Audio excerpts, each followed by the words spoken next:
Welcome back to Bear Down, part of the Coach Steve Show, which means Zach's here. We talk everything NFL, Bears. Sometimes we slip into college football.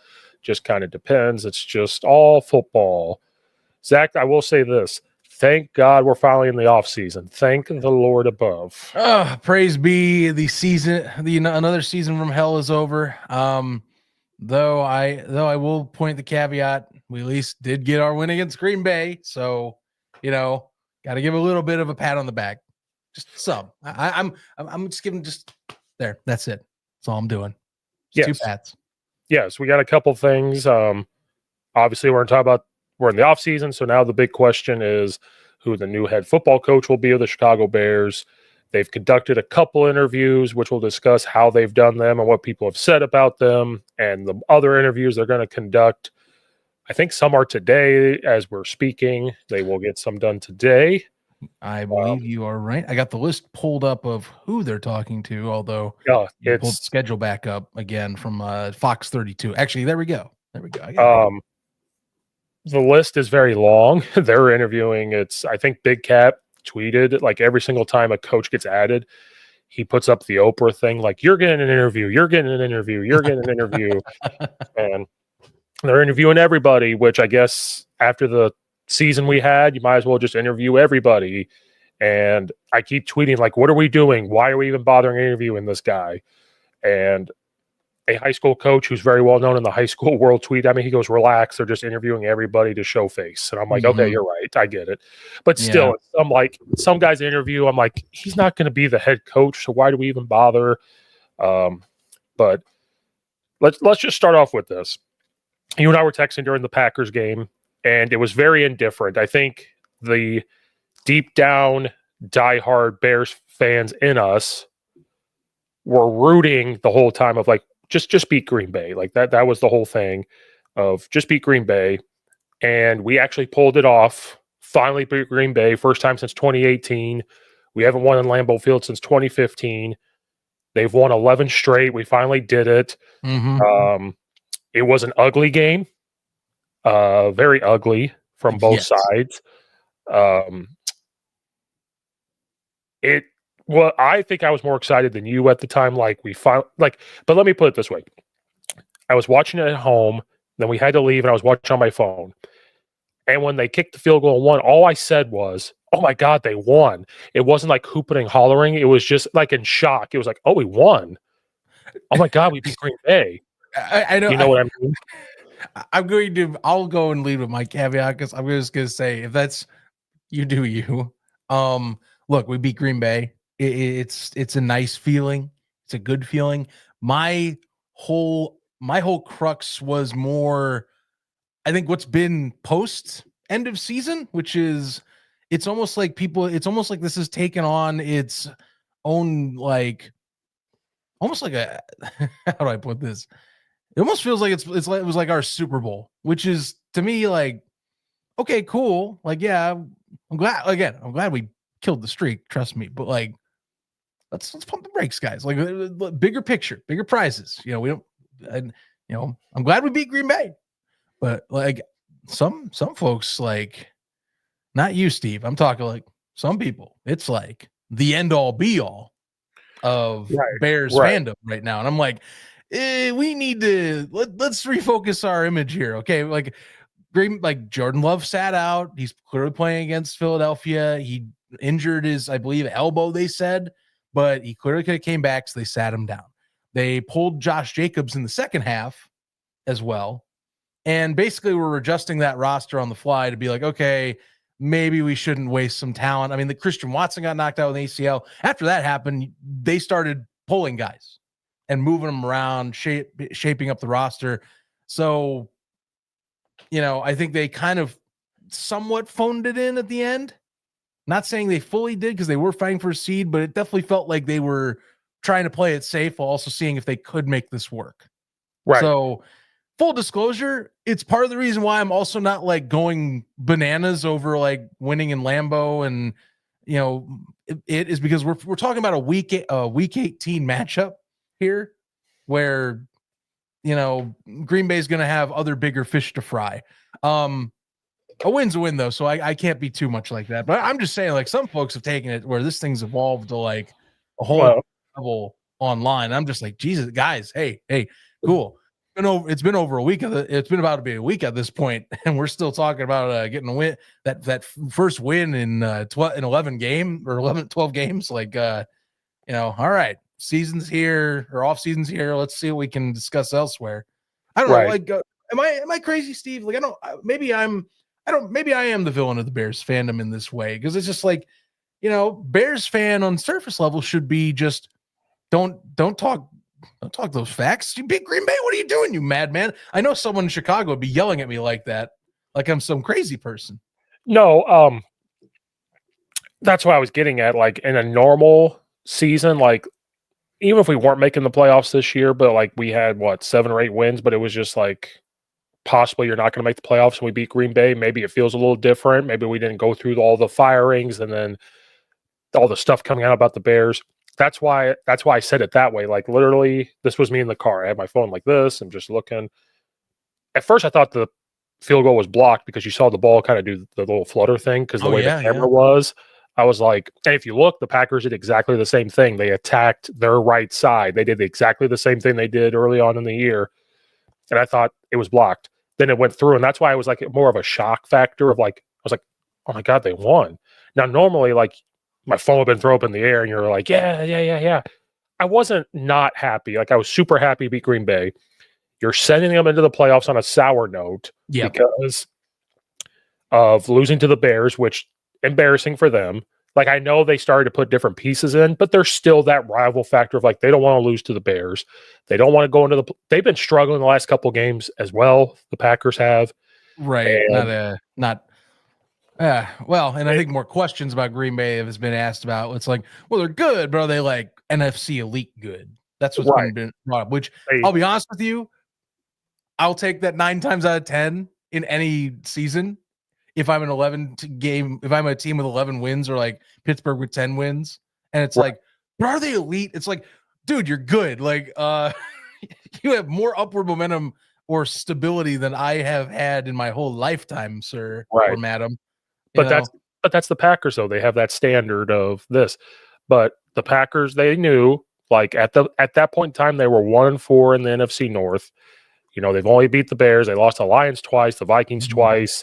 They beat all AFC teams, but they struggle against, that part. And they wanted to beat the Bears, go into the playoffs on a high note, but they also had to play that game of, oh my God, there's a couple injuries happening, game live speed here. So they were in a weird position, but you knew that being an NFL pro going against your rival, you want to beat them. The Bears have nothing to lose. They want to beat Green Bay. They were fluttering. I mean, it was an ugly game. This was not like a domination game. This was like the offense still looked bad at a lot of times. The defense looked bad a lot of times. But it was still exciting that we beat Green Bay in Green Bay. But like you said, and I enjoyed it the rest of the day. I enjoyed it for like the next hour. Like the next hour, I wasn't like talking crap to anybody. There was a couple people I knew. I'm like, and it wasn't even talking crap. If I said anything to anybody, I was like, ooh, how did you let us beat you? Like, it was one of those things. Like, not like, oh my God, we dominated you and beat you. I was like, oh my God, that's embarrassing. Like, how'd you let us beat you?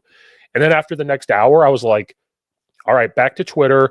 Let's look at if Ryan Poles is fired. Let's see who's going to be the new head coach. Like, when you beat Green Bay, you enjoy it for like 3 or 4 days. Like, it'd be one of those things. This was not one of those. You enjoyed it for that moment. Then it was straight to, all right, let's see how we're going to fix it. So some of the people that are still talking about it, it's fun for me to watch like a big cat say, we broke Green Bay. Like, that stuff's funny. But it's the other Bears Twitter, like Big Cat's fine. Other people like the big media personalities, sure, fine. Continue to do your thing. You're just doing it. I love it. It keeps me entertained. The others that were saying like we're so much better than Green Bay, pump the brakes for a second. Like, we have to get, it's those. Some of this I understand is because rivalry, and I do have to be let's be fair. Maybe, and coach, we've never talked, I guess, this subject in particular, but one of the common ones in our fandom is Jordan Love's not a good quarterback. He's a system guy.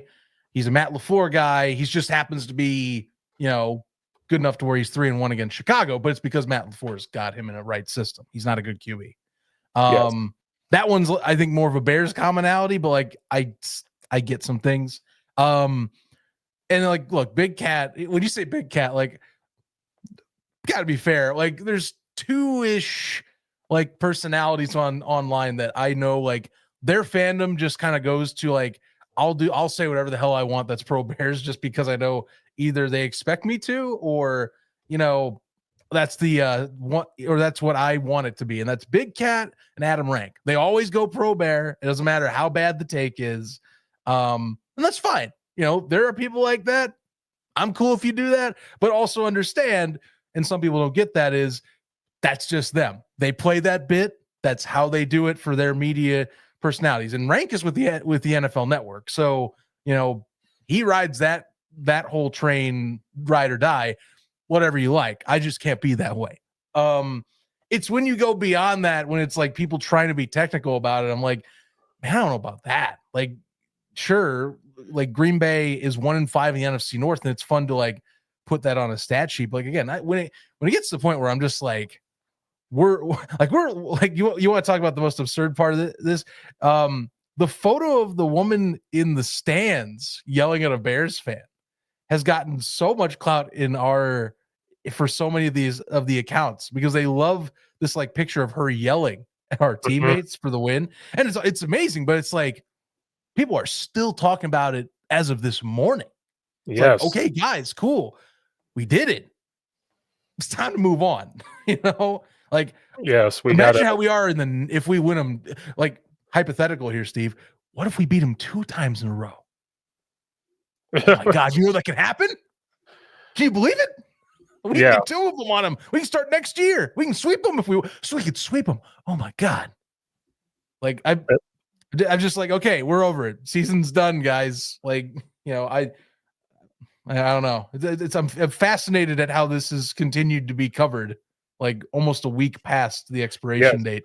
I will only say if the Packers lose in the playoffs to Philadelphia, I might tweet something out and say the Bears did this. They started just for fun, but I won't take it to the extreme. No, you know what? I'll chime in. I'll do that. If they completely eat it and aren't like competitive, because remember, this is the same Green Bay team that played them week 1.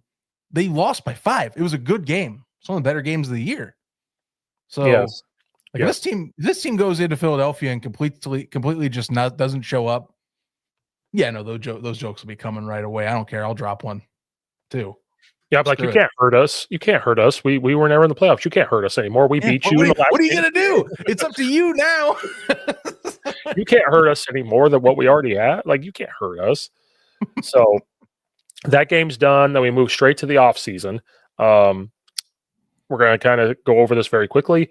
Caleb Williams was very close to that 4,000 yard, 3,541 yards. Like, he had a quiet, like, from a stats perspective, a quiet, okay rookie season, very quiet, 20 touchdowns to 6 interceptions. His QBR was low, but he did throw for a lot of yards. He took a lot of sacks, though. So I know they don't translate to wins. So I'm not saying that it's a super, super successful year for Caleb Williams. It's a good rookie season. I would like to see more wins, but you'd like to think that there is something there to continue to build on. So I think people are still questioning if they should have taken him, and that's still a topic of conversation. I think they did the right thing, getting rid of Justin Fields, getting this guy in.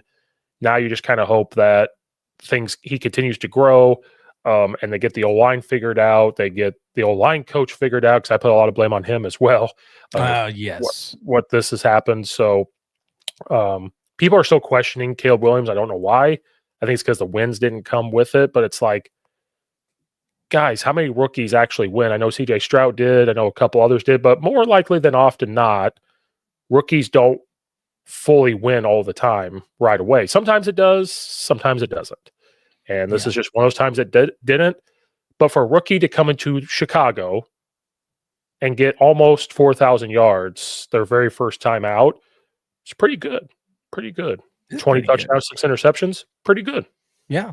It's very good. It should be praised very much so. I'll even go and circle back to that Green Bay game. And the one thing I will say that I'm glad we should and definitely should talk about the most about that, one way or another, if you want to talk about if Green Bay was, not either packing in or not, or just focusing on next week at one point, keep in mind they could have packed it in. They were down by one, had watched Green Bay drive down, get a field goal on them, stopped them luckily on defense. Green Bay just could have gone for on fourth down and tried to extend that drive, but they decided to kick it, believing their defense was going to stop Caleb Williams because they had slowed him down second half. And sure enough, got to give the rookie praise. A lot of talk has been about how, it would come down to a fourth down stop. And here's Caleb Williams talking to DJ Moore, good, I would say for this play, actually solid play design because it had three receivers on one side. It was one-on-one coverage for Moore. Moore gets wide open in the middle because of them discussing how to play that route. And they spiked the ball with 2 seconds to go. Really great job. If you want to talk about something I think that we should mainly focus on is that, I think that's the perfect, encapsulation of how the year's gone for him.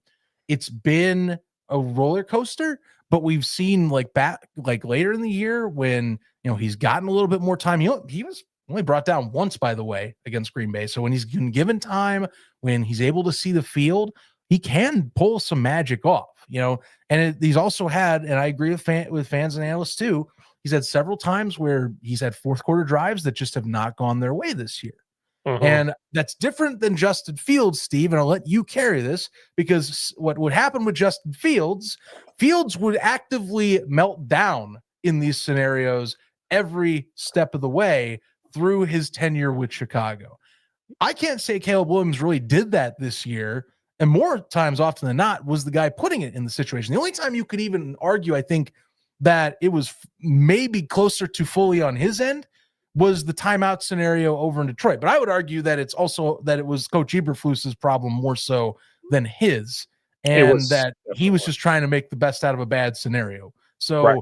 I think that's a great sign to show there's way more to come. It's just like everyone says, get him the right people behind him at his back and the right investment so he can be who he is going to be, Right. Like this, keep in mind, these stats, 3,500 yards, 20 touchdowns, 6 picks, come in a year where historically he is top 5, one of the most sacked quarterbacks in any season in NFL history ever. I'm surprised that no one in the NFL media circles have brought that out. I've watched all kinds of things on Bears discussions for the offseason, Steve. Nobody brings that up. Why the hell does no one bring that up, that he is like top 5 in sack total this year? Like, where is that discussion? It's nowhere. He got beaten the living hell out of him.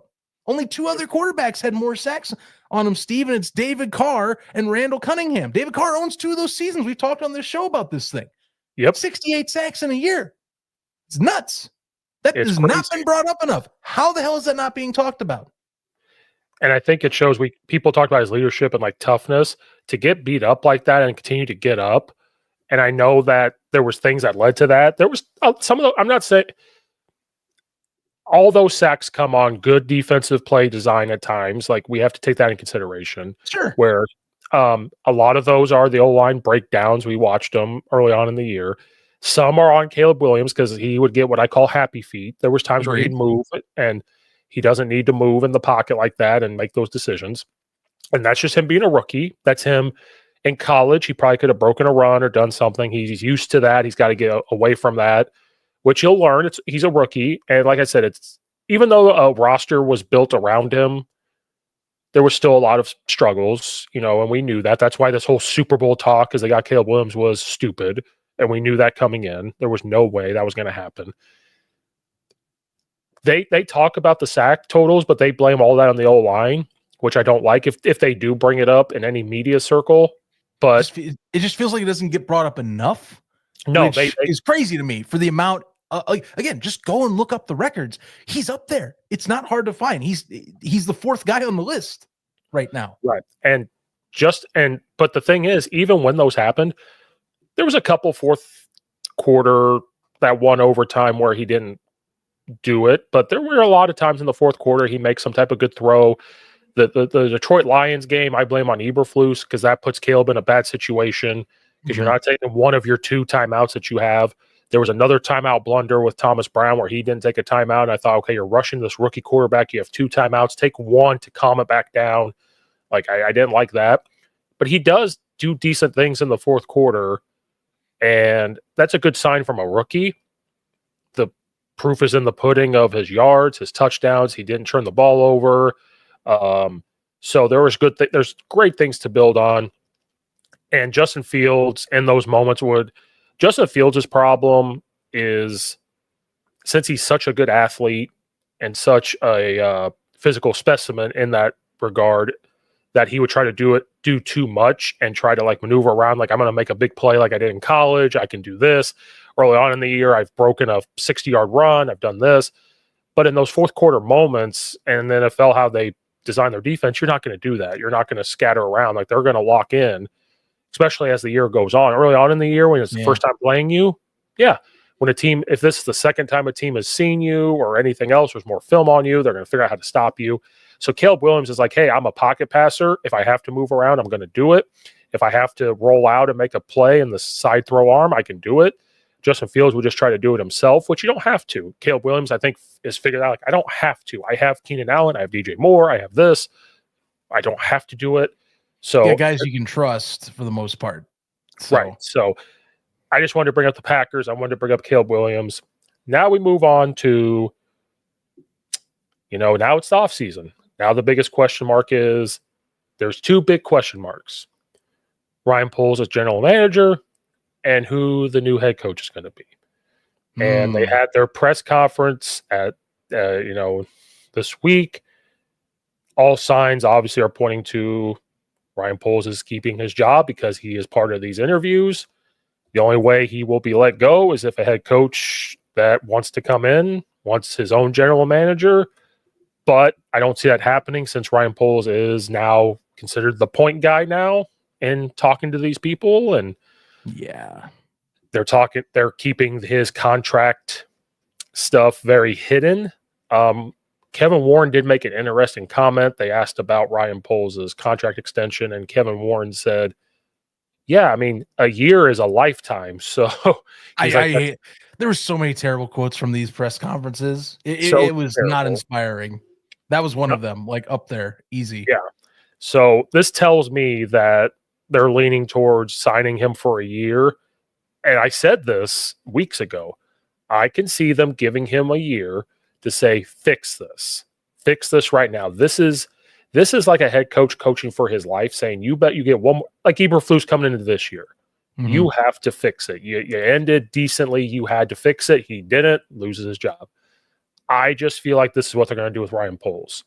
Hey, you have to fix this. And this is your last year. We have to see some improvement with the roster. You have to get this head coaching hire right. And this is coming from Kevin Warren. I don't trust the McCaskies or Phillip or whoever. I don't trust those people.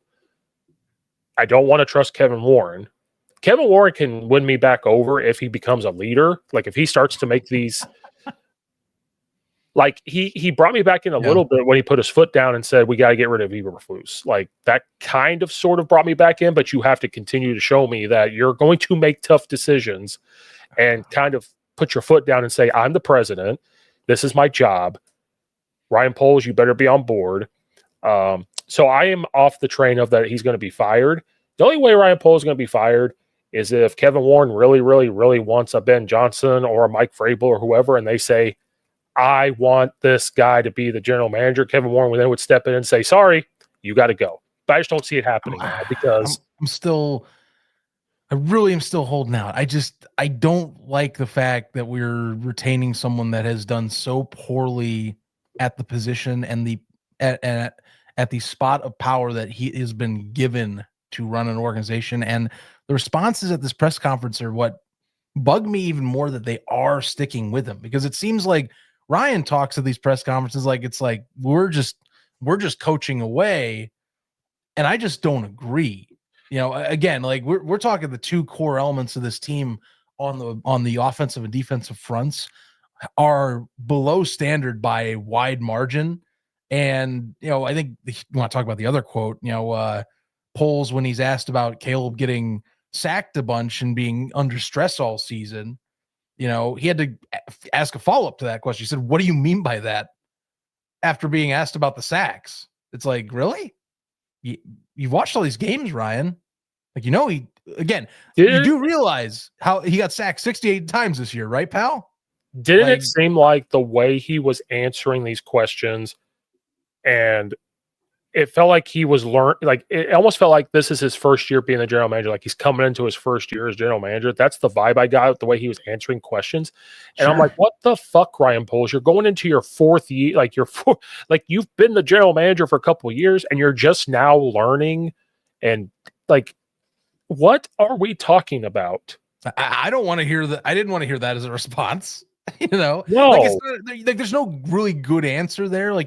There's getting through it. You have options of choosing a conversation reply of getting through it, but then it just sounds tone deaf when you just talk about that, like in that sense, where you are trying to follow up and understand the question. Like, no, I think that's pretty straightforward.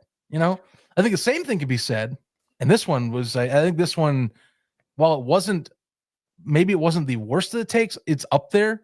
George McCaskey, who is now on his I think it's his fourth the buck stops on me interview piece. Someone put a super edit of every time he's gone publicly and said it's my fault, and it's ridiculous at this point. But the latest one I think takes the cake because he's the biggest disappointment of the year wasn't the fans trying to yell at the stadium again on the Monday night in Minnesota to sell the team. It was Detroit fans who took over the stadium. That was the low point. Not fans in unison saying sell the team up to the ownership. Just the fact that on the second game against Detroit, that Lions fans bought the tickets and came in and did that, which, okay, maybe there's a little bit. You can argue that, season ticket holders are enthusiastic, but no, I think if you're being adamantly told to sell your team in mass unison and it's audible on a broadcast on national TV, I think that's the more embarrassing part of the year, to be fair. I'm at a loss because I sit there and watch these things. I would rather, and I said this about Eberflus too, and this is why I like listening to Vrabel and I like listening to other guys interview, like Dan Campbell's and Kyle Shanahan's and stuff. Those guys will take blame and they'll say it right on the podium. They will go up there and talk about everything and they'll blame themselves. Mm-hmm. I would have much rather heard Ryan Poles come up and say, yeah, the way I went about this didn't work. I've sat back and reflected. These things are unacceptable. I've talked with Kevin Warren about how we can fix this. I'm talking to other people how we can fix this. I'm reflecting. Yes, I have to make different moves. And they're going to be tough moves because these people on this team I like personally. They're very good people, but this is a business. This is a result-oriented business. I have to fix it. If he would have came out and just said those things and answered the tough questions in a way of yep, I did wrong. I got to fix it. The fans deserve much better. If the whole question of, well, how do you respond to sell the team? If he would have stood there and said, they have the right to be frustrated. I hear what they're saying. This is a big wake-up call, and maybe this should have happened a long time ago. Those type of things, I would have sat back and went, okay, I get it. We all hit rock bottom. Sometimes certain rock bottoms are different. Some wake-up calls are different. Maybe you should have this wake-up call years ago, and it took till right now to figure it out. Okay, I get it. We're still in a spot if we fix a couple pieces on this roster and get a head coach that we're a competitive football team next year. It's not all gone, but that's just not what they do. I would have way more respect if they would have said those things in the sport. Even in politics, if politics came out and said what they did was wrong, people would respect them way more. Same thing. So is that not what sports and press conferences are? It's just politics, but with ball and stick items that we're discussing. Yeah. Right. But that's why I respected the Nick Sabans, the Bill Belichick's, all these coaches. And there's a whole list I could go through that they say exactly what's on their mind. And they say it in a way to where you respect them because they go off script. They don't want to be told what to say. They want to say the way they want to say it. And I respect those people more. And if you look at it, most of those people are successful in some form or fashion, or have had a successful season in the sports world. They find, because that's just who they are. The people like Matt Eberflus, who that says these things in a certain way, Ryan Poles that are saying these things in a certain way, have not been successful in the job title, besides Eberflus being a DC, like successful in those terms. You look Right. at other people, they find ways to be successful. Not all of them. Some of them talk that way and just can't get it to work, but they keep their job for a while because that's just who they are. They show that everywhere. I respect those people more, especially in those type of jobs where you're getting paid a lot of money, where you're in a big media market, especially of Chicago. I think that's why, if you look back, because Rex Ryan is interviewed for the Jets and may make a return to the Jets. Still Why crazy to me, but It's yeah. still crazy. He's that type of person. And that's why the Jets back then, even though they were ugly football games, they found ways to win. And that's why he stayed for as long as he did, because that's just who he was. He said the things he needed to say. And I wish that's how they were, but it just feels like they don't want to take the blame really fully. It's like, I get it. The players still have to play. They have to execute. But at the end of the day, if you keep and we're sick and tired of hearing the buck stops with us. Like, we're the ones like, okay, yeah, you're right. That's 100% true. But this has been going on since 1985. Like, this is not something that is brand new. Like, yeah, cool. You've said this. Where's the change? Where's this? Where's that? And yes, I've said this before. You find diamonds in the rough, and that's kind of where that's what they lean on. Oh, our diamond in the rough was Lovie Smith, and look what happened. But then we just had to move on, whatever. Oh, our diamond in the rough was 2018, and our diamond in the rough was 2020, and we made the playoffs. But then, yes, Matt Nagy, we kind of had to move on. Like, they just wait for those moments to kind of put a Band-Aid on it. And I think now, with the way social media blows up, the more the Bears are more into the media world, fans are opening their eyes to it a little bit, and they're like, wait a minute. Like, we're not saying Super Bowl every year. We're not saying this every year, but it's like, we're sick and tired of being kicked around. It's Chicago. It's supposed to be tough, nitty gritty. You play in the Windy City. You play in the snow. We're always known for good defenses. We're always known for tough running backs. We're always known for tough people. We have tough head coaches. Even if we're not in the Super Bowl, it's tough. It's tough. It's tough. Tough market. It's a tough market. Why can't we take the next step? Why can't we compete with some of these other markets? Why can't we do this? I like visiting the city of Chicago, but I don't want to live there. But it is an attractive place for these players. Like, come on, when are we going to take the next step? They thought the stadium talk was going to heal everything. They don't deserve a new stadium until they get everything figured out. And remember, it's become a distraction as well. It's been added on to what has been the Chicago experience too, because again, they haven't gotten it done, so whenever it comes up, it's just another, oh, great. What else have they messed up lately, as an organization? And it just reflects bad on the people that are running things at the top, not only operations wise for football, but financially as well, when it comes to stuff that is like public interest and, monetary interest for this team is the thing. Today is one of those days where, we'll talk about the interviews and such more in detail that are coming up or have been done or are being done. As today, both of the Detroit star candidates make their way to Chicago and get their separate pitches in. Clearly one's going to get more attention than the other, but I mean, let's face it. I think it's arguable that both probably get hired elsewhere, no matter what happens this season with Detroit, one way or another. Manifest destiny to Super Bowl or not. I don't know if we see them come back, or maybe we do.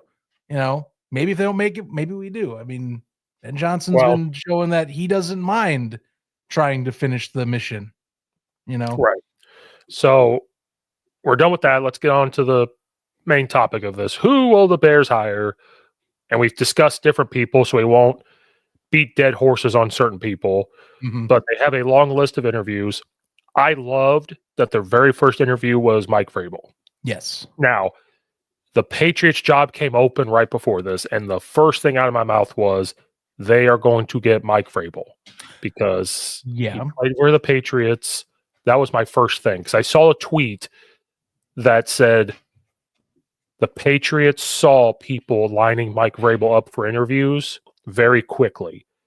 And they were like, oh, shoot, we should probably interview him as well. So we have to get rid of their head coach and Mayo, who was handpicked to be the successor to Bill Belichick, and now he's fired. Like, that part really bothers me. And you knew it was going to be a hard year this year. Like, I that part, we're not a Patriots podcast, we won't discuss it, but like that was I'm like, oh God. Tough road. Yes, but Mike Vrabel said from sources he's going to have open minds when it comes to talking to these other teams. So that's a good sign, and that he's actually interviewing for other places. It's not like I'm going straight to the Patriots. So interview Mike Vrabel first. I heard it was on a Zoom. It wasn't in person. Now you tell me, is this a new normal practice, or are the Bears just being cheap and not flying these people in? Like, I would have loved Mike Vrabel to be in person, and this could have been a Mike Vrabel thing of like, hey, I can't to travel to you, then to travel here, then to travel here is just too much. So people really blew up about it, and they really went off on the Bears, but I took a step back and said, is this just Mike Vrabel saying I'll do a Zoom because I got to travel, I got this, or are the Bears being cheap? No, I'm with you. I think I err on the side of caution because I think that's a lot more of a complex discussion because again, you don't know what Mike Vrabel is going through or what he has scheduled and on his plate to deal with. I think a lot of people at surface level would say, well, he's not hired anywhere. He's got all the time in the world. I'm like, yeah, maybe you're right. But, also got lives outside of football too. We got to manage. I mean, anything can come up. So I do hit a pause there. That being said, I still am on the side of folks where I think that it is if you are able to do it, and again, this is implying that the Bears could have done it if they wanted to, but they decided not to. If you're able to do it, fly the guy out to Chicago and sit down at the office and have a day with him, Or like, you fly out to him. Yeah, or fly out to him, and do that. Because look, that's if you're serious about a candidate, like go and do the legwork. I think that's what I think people were complaining about. I was like, again, think about this. We are a fan base scorned. Okay. We are trying to be finally over the hill on another lost year. But not only that, winning season and winning seasons, the bigger key, winning seasons. Mm-hmm. I know that, if pattern of history shows that Chicago's going to have a winning season here very soon, it comes every 1 to 5 to 7 years. We get like a good year, put it under our belt, and hope to God we move to the next one. But I think this is such a vital coaching round because there's so many good candidates, but there's two I think that people are looking at, and it's like, look, we can land either one. We've got a lot of assets. We just need to fix things in certain spots and have the right person that knows what the hell they're doing on a given play. And in a scenario, we could talk. And I think Vrabel, again, it's funny. Like I can't gauge where the Bears fan base is anymore. It used to be Ben Johnson, but I think it's almost 50-50. Vrabel's like gotten a ton of traction around the league. And keep in mind, tons of it. Besides the fact he's interviewed with Chicago, which thank God they already did. He's already interviewed New England, and the big news, and the Jets, by the way, but the bigger news is, and I think this is what a lot of people have started talking about, and also because of the relationship, Colin Cowherd was talking about how the Raiders have to be somehow involved here. That like, there's no way they aren't going to reach out and try and talk with Mike Vrabel because of the fact that Tom Brady has a relationship, and apparently a good relationship, with Mike Vrabel. Yep. I think that's about money, and it's about money too. that to me is the biggest. I mean, the bigger wild card is Ben Johnson, because he's clearly shown that, he almost has taken like hey, if it's a really damn good offer I can't refuse, I'm going to move in. But if I just feel like I'm not ready to step in, like I am comfortable staying in Detroit. Mike Vrabel is like going to coach somewhere. He is ready. He took a year off. He's back. He knows his value. Clearly, he's the top candidate on the market to just jump in and go. And he's got, I think, possibly 3 suitors right now.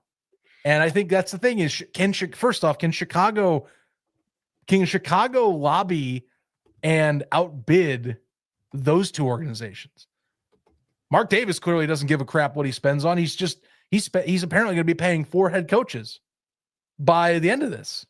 Once if he hires Vrabel or whoever he hires. New England, it's Robert Kraft.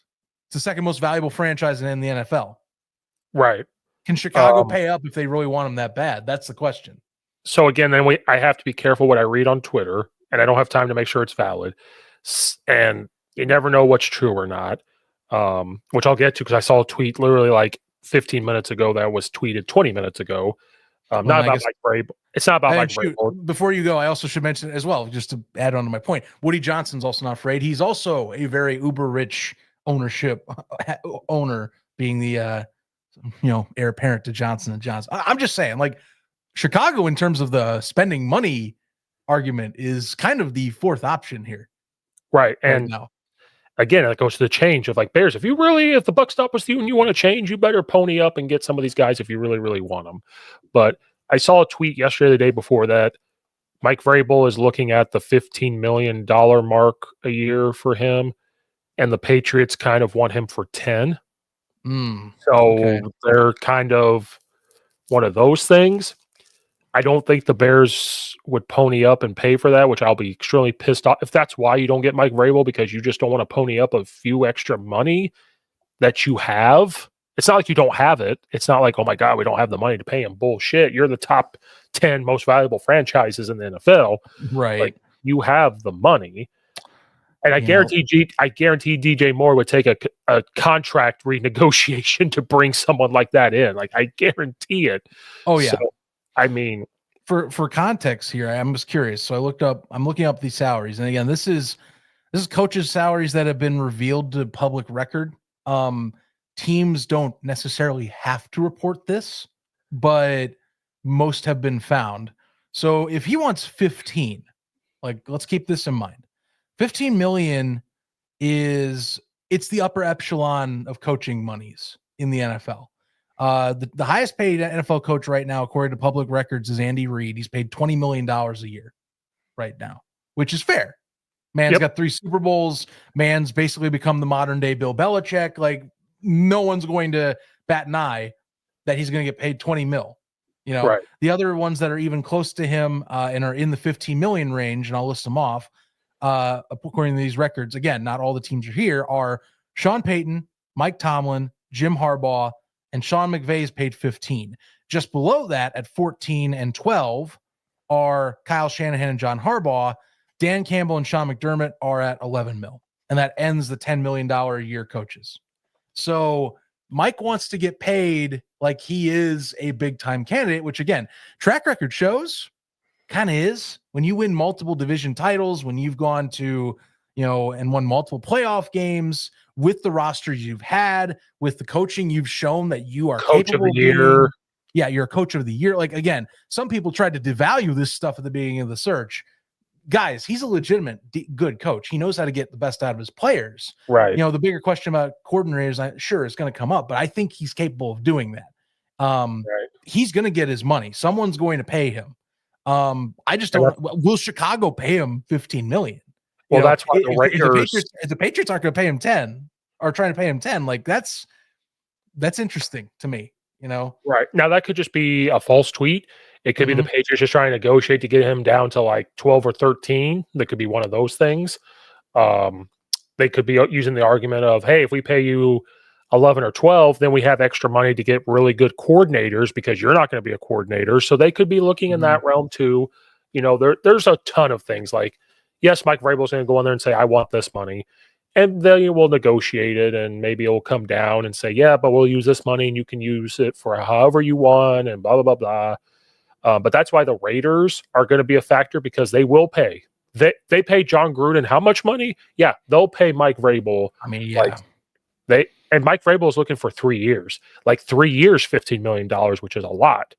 So, well, and you know, I think the Raiders haven't set an interview up with Mike Vrabel, so that's the only caveat to this. Is there's still people waiting to see if they'll do it.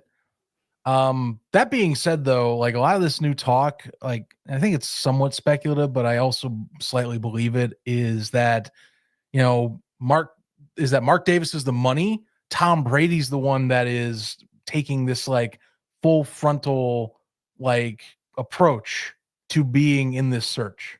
It seems like a lot of the recent talk's been that he's now like super involved. He's the one that's leading the search because he's the football guy, you know, and he has more of the connections to some of these coordinators. I mean, one of the reports was that they were apparently trying to talk to Bill Belichick to I think it was either to get him before he went to North Carolina. It was because now there's been reports that people are seeing if he can get out of his deal to come out to the NFL again.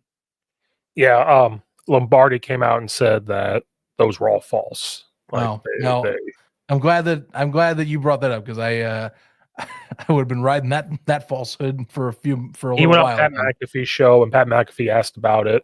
Now, could be Lombardi just kind of like hiding it, but he said no, they were false. We're committed. Well, Lombardi works with him, so if he's lying, then I mean that's interesting. But yeah, so yeah, he said that that was false. Not saying that they didn't reach out to him, probably, but he's probably more. I think he was saying it was false that he was considering going back. Like, yeah, maybe they did reach out, but you know what? Bill Belichick was on the road recruiting, so all that. Like, I thought it was interesting but. Yeah, so he said it was false, but yes, I guarantee they reached out. I guarantee there was conversations and stuff like that. So I'm not saying those were false; those were probably true. But I am glad that he was the first one. But I tweeted, because I thought these were all in person. So me and a couple other coaches tweeted out like at the same time, like he better not leave that freaking building until the ink is signed on the. He better not leave that freaking Zoom call till that e-doc is sent to my email. Sorry, the DocuSign is sent to my email. If Coach Gardner watched this at all, he's a DC out in Utah at high school and very, very good defensive mind. Me and him are on the same page of like Vrabel. Like he tweeted that out, then I tweeted it out, and oh hey Bryce, what's up? Do you guys see Caleb Williams getting pranked? Yes. Yes. It was so good. It was funny. I'm glad that he was like laughing receptive to it. It was hilarious. That was so funny. Only in the internet era we have, you can do stuff like that too. So funny. So yes, Mike Vrabel was first. Then they interviewed Drew Petzing, the OC at the for the Cardinals. This was one of those interviews where I was like, "What? Like, why?" But then I thought he's the second guy they interviewed, by the way. Second guy.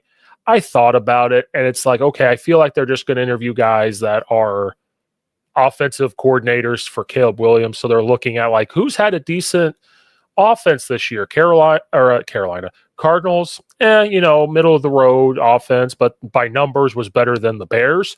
So they probably just did it as a, let's just interview him. Maybe he blows us out of the water. Maybe he's somebody that, they saw his offense against us and the Bears, and they committed to the run game. They committed to this, and that's like, oh, maybe that's the kind of offense we want. So let's just interview him. I just feel like it was just one of those. Nothing too crazy. I have really no comment on him because some of these guys didn't even know, because then their second one was the third one, Anthony Weaver, defensive coordinator for the Dolphins, which I'm like, okay. Yeah. I don't get this one. Maybe they just like his defense and they're like, hey, let's interview him. Let's just. And I feel like sometimes they interview these guys because they have to have an open mind, which is good. Have an open mind, talk to people. You never know. But in this coaching cycle, with who who is interested in being head coaches, the Bears, you have to make a splash. I really feel like you have to make a splash. But I also think I firmly believe that sometimes the NFL will interview these guys to help these guys get NFL head coaching interview opportunities. So that way it helps them out. I would love to believe that too. Like, hey, we're going to interview these guys because we're actually interested, but it's also helping them out to go through an NFL head coaching interview process. So then they will get a job at some point. So I think about it from a high school perspective. Some athletic directors will interview guys full knowing they may not hire them. Mm-hmm. But I've talked to athletic directors. They go, but this person now gets a head football coach or whatever interview, and it helps them go through that. So then the next time they go to a school to do it, they kind of have an idea of how it's going to work. Mm-hmm. So, yes. Yeah. Well, and also if we're talking any job, but I think even more so in football, you might be able to better attest to this. Interviews are, I think, way more in this space important from networking and kind of getting into those inner circles. Yes. Of, executives and coaching and whatnot, to where you're going to be on a radar. Like if you interviewed well, but like clearly you weren't the candidate, you're going to get talked to probably again. Some of these guys have show up for a few cycles here or there. It's just that, let's see how they've improved, or, another good year.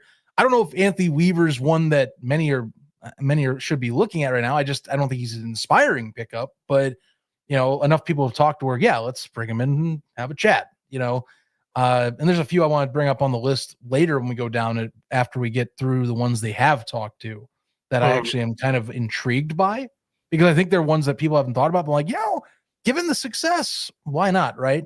The next one they talked to is obvious. Pete Carroll was going to be talked to early in the cycle, no matter what. So yeah, I didn't mean to glance over those two guys, but they're just not two guys I see them hiring.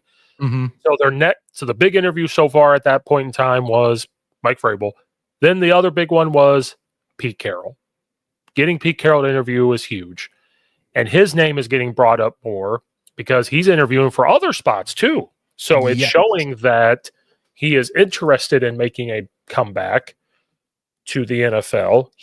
Mike Vrabel was coaching a little bit. Pete Carroll literally took a year off of like, I'm going to do nothing and just kind of reflect and try to get revamped and recharge, which is, you deserve it, Pete Carroll. With your coaching career, you totally deserve it. They interview him. This is another guy that I've leaned into more of like, I would be totally fine with this because, yes, his age will be brought into question. But if you watched him with the Seahawks, even at the end, he's still like a high energy guy. It seems like players love him, like love to talk to him. Now, I know he and Russell Wilson at the end kind of didn't have the best relationship, but up until that point, players got along with him. He seems like a player's coach. He's a defensive mind. Mm-hmm. But I want Bears fans to hear this. He's not a defensive coordinator coming in to call defense. He is one of those guys that's been a defensive coordinator, but he understands offense because he was the head coach at USC and was involved in the offense. He was involved in the offense with the Seahawks. Kind of like a Nick Saban, where he's a defensive guy. He's involved with the defense, but he knows the offense, his own offense inside and out. He's in those meetings. He would be a head coach that could come in and just be a head coach like a Mike Vrabel. Mike Vrabel is the same thing. And Pete Carroll's track record speaks for itself. You want a guy that could get along with Caleb Williams. I mean, he played at USC for 2 years. Pete Carroll was the head coach at USC for a long time. He knows what USC is about. Mm-hmm. Yes, a guy that could come in and help Caleb Williams develop, a guy that could come in and get that locker room straight and be like like you want to talk about a true CEO, especially at his age, Pete Carroll would be that guy for sure. Yeah. His thing is, if we're talking most proven track record on the entire resume, he stands out easily. I mean, he's a legend in Seattle. Yes, his last 2 seasons, they did not get the playoffs. He had a 9-8 year and a 7-10 year, and then was basically ceremoniously allowed to leave on good terms with the Seahawks, because they wanted to switch up. But still, the man, I think, still has one of the best assets the Bears need, which is He's a great guy with handling the locker room. He knows how to build a culture of winning wherever he's, for the most part, gone. I mean, the only example I can even think of is his short time in New England back in the 90s. But even then, like, keep in mind, like, we go back to then, he was a Super Bowl coach too. Like, people forget he brought that New England team against Green Bay in the 90s. That team gets forgotten a lot. Like, he's been successful almost everywhere he has gone, for sure. which is why you have to take him seriously.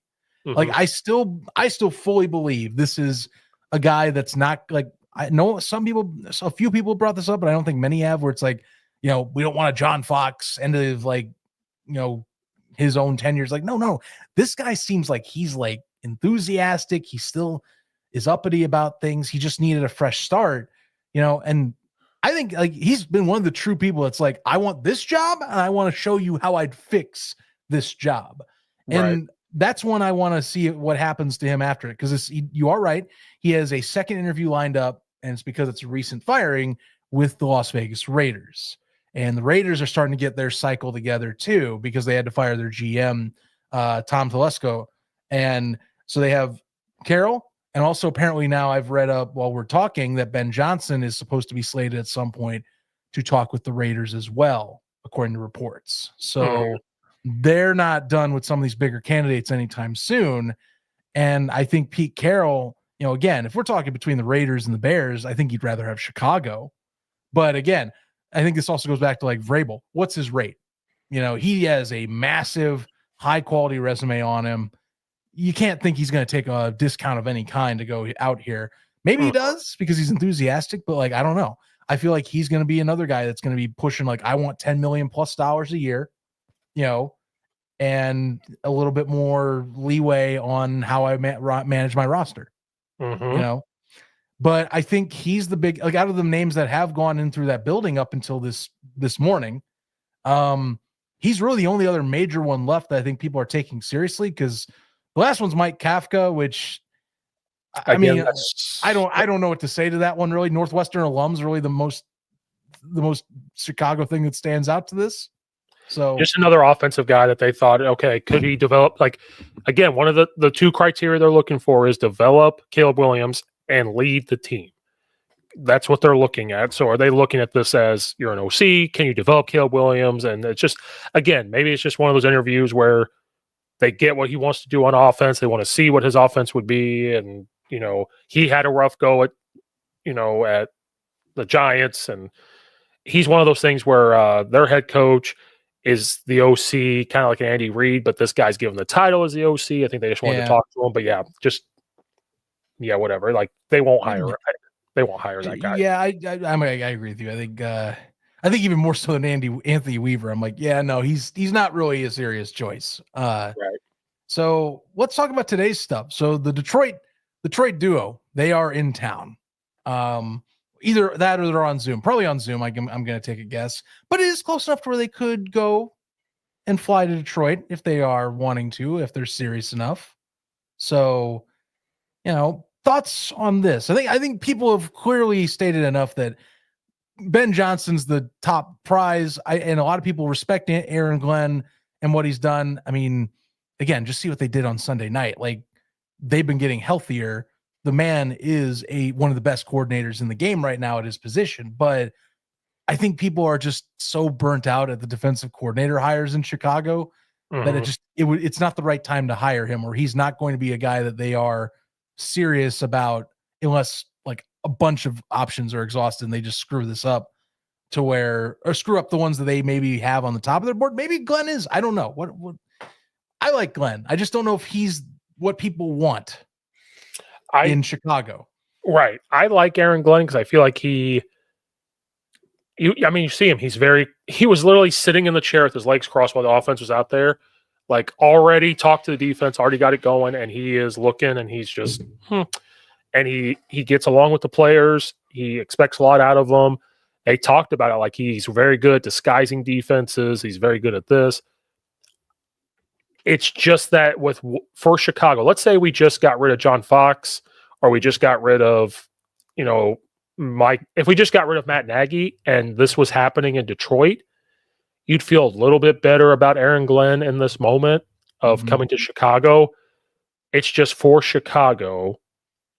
The fans may not want him because of what we just went through with Matt Eberflus, but I think he was. I mean, for right now, he seems like a better DC than Matt Eberflus, in my I opinion. mean, with what the pieces he's been given, you got to be impressed. I mean, think about this. You know, a lot of people were just talking about how Anzalani came back from a broken forearm, and that it seemed like that was like the one piece that changed up just like how tight they were playing against these really good receivers and an offense in Minnesota. I mean, that team's gone through a ton of stuff with injuries. It's amazing how each phase has dealt, especially the defensive side. Like, if there's anything you're going to attribute Aaron Glenn to, is he's been so adaptable and getting his guys ready to play at a high level. You know, they give up yards, but they bend, don't break when they need to, and that's a good sign of a defensive coordinator that knows what he's doing. Like, Right. man is a good coordinator. You know, the new question is, it's just like any other D coordinator. You know, do you have the coaching skills to transition? You know, and who you're going to find at OC, because it's an offensive driven league anymore. So, you know, that's the thing that we would all bring up. Right.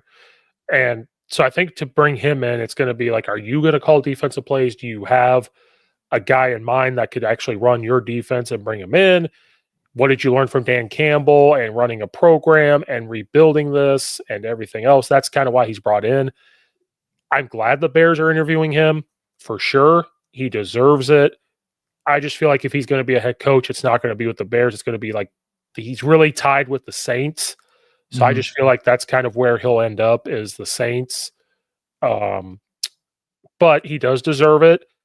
Would I be mad if they hired him? No, because that's hopefully telling me that he has ideas and things in place that he's learned from Dan Campbell, how to build a staff, to bring that high. I mean, he doesn't have like high energy like a Dan Campbell does, but if you watch him on the sideline, he is fist pumping. He is doing this. He's doing that. You know what he reminds me of? And I dare I say this, the man's mannerisms remind me a lot of a Lovie Smith. Very steady. He's very steady coach. He doesn't go overboard on the sidelines. You never see him like go like, yeah, he gets pumped. Lovie used to get pumped too, but like he never is like losing his shit or like anything like that. He's very level. And he reminds me a lot of what Lovie was back in 2005 when he first came in. When I was starting to get into football and like discovered and saw him, you know, that's a Lovie Smith guy. Like, which is, hey, to me, you know, not bad. Hey. Again, it's about how you handle and coach your men up. And I agree with your stance on, are you calling the plays, or you're going to get the right OCs to where you can focus on your duties. Right. But I mean, that's what I don't know. I see that in him. And I'm just like, man, he might be that type of guy. Would be kind of cool for him to go to New Orleans, though, just to kind of complete the story, if you will, quote unquote. Right. Yeah. So I'm not mad about it at all. I just don't know if Chicago will hire him, but I won't be mad at all. He's a hot commodity right now.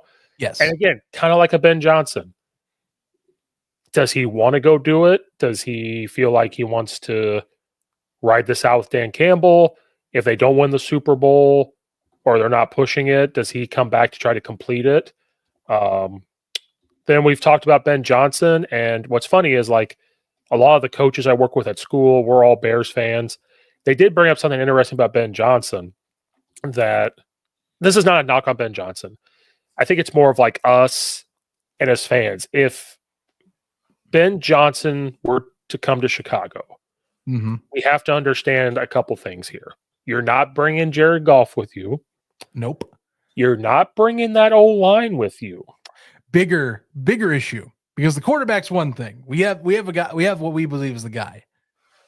O-line, holy hell! That is a.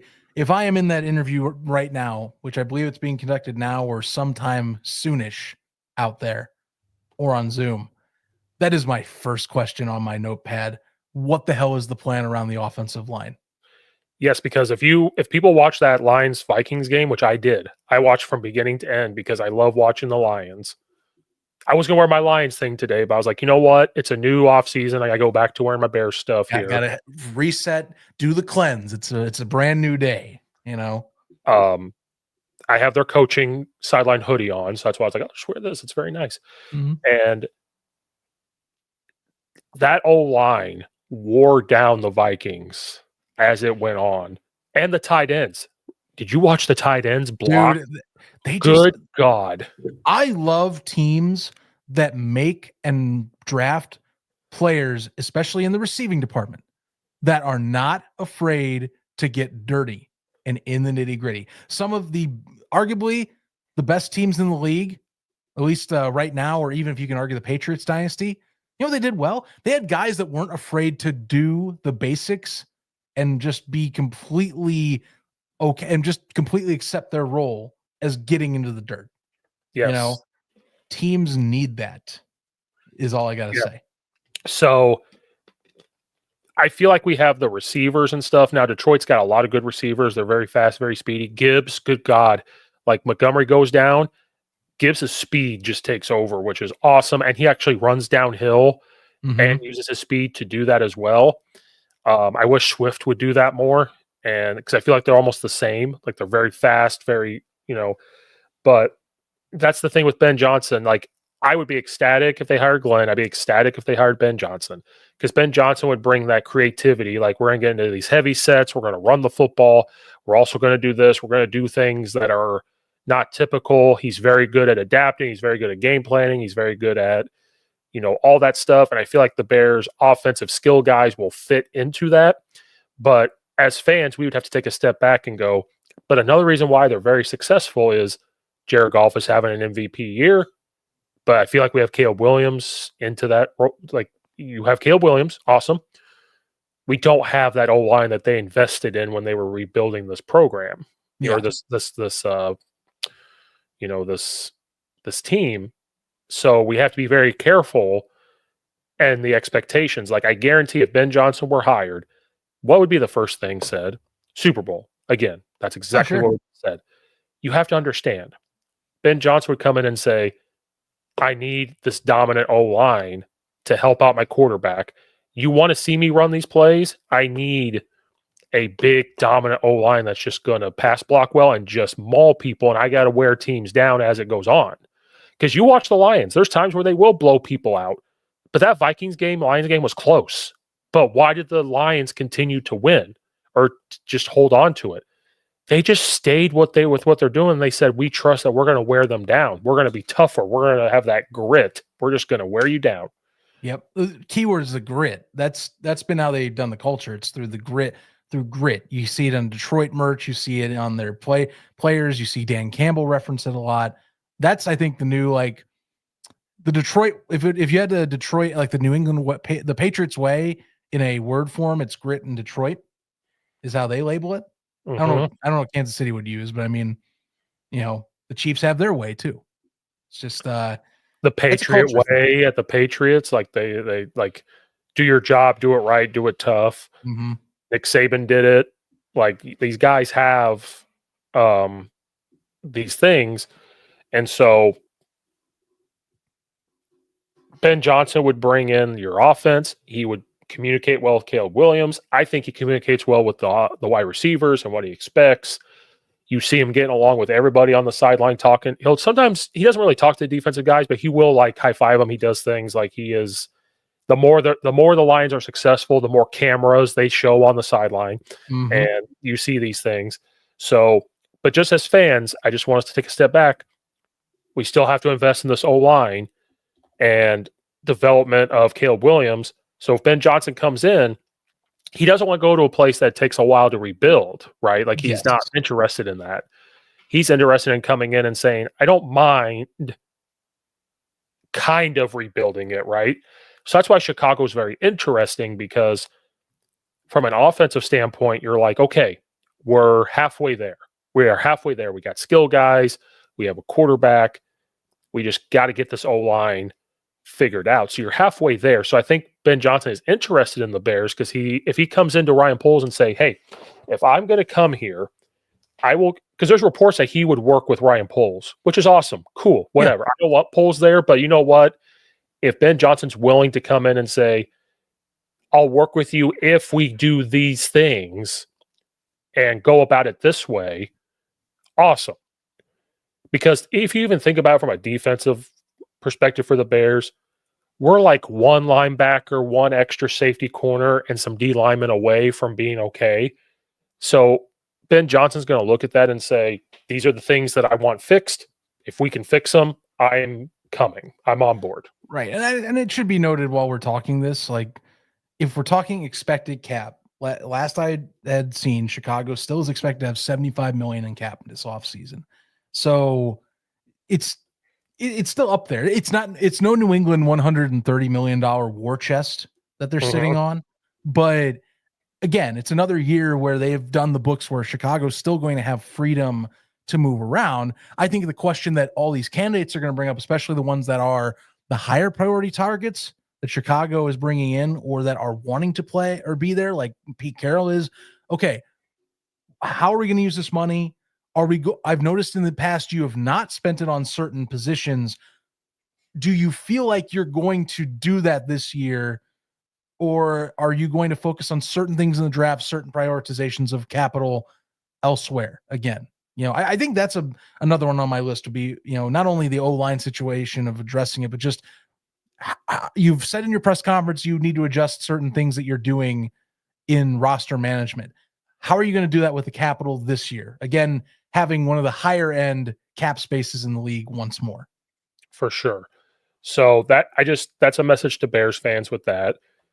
With Ben Johnson, again, there's knocks on every head coaching candidate you're going to bring in just because they have to prove themselves and hire. And those are things that you can't not hire people because of these things. So, but just realize that if the Detroit's whole O line would come with Ben Johnson, I'd be like, oh my God, watch out. But yeah, but you're to me with Ben Johnson, you're getting a way better Matt Nagy. Like he's called offense for like 100% for sure. Yes. And has to be specified because people have tried to denounce him as being another Matt Nagy. Completely different feel and scenario. Absolutely. And the thing with Ben Johnson, he would come in and call plays too. That can't be overstated. Like he's not going to come in and like hand it off. I feel he's made comments. He loves calling plays. So I feel like he would come in and call plays. A big thing I want people to realize, Thomas Brown, which we'll probably talk about here in just a second, he called plays in the box, and I feel like he did a lot better than calling plays from the field. Ben Johnson calls plays from the field. Man's and able does to very see the field. well. Yep, he's able to see the field, and I think he also does well with getting information relayed to him when needed from his staff and maybe even his players. And I think one thing with Ben, he's gonna be tied to the hip if he were to be hired to Caleb Williams right away. It's going to be him and Caleb talking one-on-one all off season, OTAs, training camps. I mean, it's going to be way different when you are the coordinator and you're going to be most likely, I would say, calling the plays as well. Unless he feels like he's overwhelmed, I could not see him letting go of play calling duties. No. So, and he's made that comment before, which again, if he feels like he can handle it and call plays, because to me, if you're taking these interviews, you already have in the back of your mind of like who you might bring in, and coaches have these conversations on the side, like, hey, if I ever go here, would you like? So I'm telling myself that and trying to be confident in that, what he's learned from Dan Campbell, how Dan Campbell's assembled that staff, what goes on, what he's learned, had these conversations with certain people. He probably has people in place that he would trust to run that defense for him just to run the offense, and they run the defense. And then the biggest thing is who you surround yourself with, like you said, on the offensive side, who's going to relay the messages to you. Do you trust that when they come off to the side, those coaches are going to get the things put in place so that way he can be a head coach and stuff like that? So the more I think about it and the more you read things, I trust that. So Ben Johnson, Aaron Glenn, even like Aaron Glenn is not going to go do this unless he feels that he has people that he would bring with him to do this. So for those guys, even a Mike Vrabel, like he probably knows exactly or ideas of who he would bring in to coordinate things. And so those very positively for those guys. I just said Aaron Glenn, just finished a interview with the Jaguars. So he just completed his interview with the Jaguars at this moment. He'll interview with the Bears in the PM. There's no time said, just says PM. Yeah, Ben makes me Johnson think they're definitely doing it via Zoom and just keeping it like that, you know. And they have to, if those guys say, I'm not traveling to you because it is our bye week, but we also have a playoff game to get ready for, can we do it on Zoom? If that's how everybody's doing it, then fine. Bears just Zoom. But you would hope that if they're in Detroit and the Bears are super close, that they just be like, we're coming to you. Don't worry about it. We're coming to you. No, I'm with you. I'm with you. I hope that they've gone to a few of them and they at least, take the courtesy of going to one or two of these top candidates that is more considered. I feel like that's an out of courtesy. You should do it, even if it is a money save thing there to not fly out. You should be a little extra about it like that. There is some pageantry to this. I feel like when conducting these interviews and doing it that way. One thing I want to discuss before we do the other candidates that are listed to supposedly or are reported to be interviewing. I was curious about the cap in the league. So again, Chicago is top 10 once more. They are 7th this offseason projected. They're expected to have upwards of $75 million in cap. A few things that stand out to me. So New England's at the top, no surprise, 133. Number 2, and I do put an asterisk because this is the team that is, I would say, the most dysfunctional in the league, shockingly, than even ours right now, is the Raiders. They have $112 million in cap space sitting pretty in next year's coffers. The only other one that has that figure that is sitting at the 100 plus is actually the Commanders next year. And that's a great sign if you are able to invest like that with that much freedom with the team that you've built already with Dan Quinn. So good for them. Fun little note too. I'll bring this up. I just want to show you how, certain decisions and certain personnel I feel do their jobs better. Chicago is sitting 7th in cap space. And I know that this team is a little different in what they need to spend cap on, but they're there. Detroit's right behind them at 8th. They have $70 million next year. Wow. Like, think about how good of a management you have to be to not only be a number 1 seed, but be top 10 in the NFL in cap for free agency. That is impressive. That's a really impressive feat. And keep in mind, yes, they still have to pay, Jamison Williams is going to get paid, for no doubt. He's the next one up. They're already talking like he'll get a 4-year, $90 million contract at the offseason to get settled in. And I know they got to pay like at least one of their key star defensive players. But that's, again, just to show you how good Detroit has turned this around. We can keep talking all day about how the Lions have become a gold standard of how to change a culture and fix a troubled franchise. Yep. It's really impressive. I have to bring it up again because that is, someone else I'm looking at, 2 others. Minnesota, 5th, 77 million. Los Angeles Chargers, 76. They're 6th. Green Bay's 10th, by the way, 64. Oh, wow. So a lot of competition in your own division still, too. Yeah. Oh, the NFC North, I feel like is not going anywhere, especially if the Vikings find a better quarterback, but I could see them keeping Sam Darnold and being like, look what you did. Imagine being Minnesota. You get to either keep Darnold and keep that system going, which has shown that, he's working well in that system, or you go with McCarthy and you let Darnold walk. But realistically, I think most people, like we're saying, to not get too distracted, probably going to trade McCarthy, get some sort of capital out of him, and then ride with a mid-20s Sam Darnold. Mm-hmm. But you'll just have to see how much they're going to pay him. That's the thing. What's his contract going to be? Yeah, it's crazy. Moving along, they're going to interview Thomas Brown, of course, for the head coaching spot. Yeah, formality. Personally, I don't know how you feel about that. It's formality. I don't see it as much of a big deal. But I think it's out of respect for what he did, and I think it's they're truly interested in hearing how he would, from what he saw, even though he was part of the problem, being on staff and all that stuff. But like, if they'd be interested to see, like, hey, if you actually had an off season and stuff like that. How would the offense look? How would you do this? You get along with the players, blah, blah, blah, blah. It's out of Yeah. respect, but I think they're also they're very curious in how he would do it. And again, I think it's to help him have a head coach interview and build those things. And like, if they don't hire him and out of respect, like, hey, we'll go call people and say, hey, you really interviewed well with us. We're going to call the Jaguars. We're going to call whoever. He's also scheduled to interview for the OC job for the Seahawks, reportedly. I did see that. Well, yeah.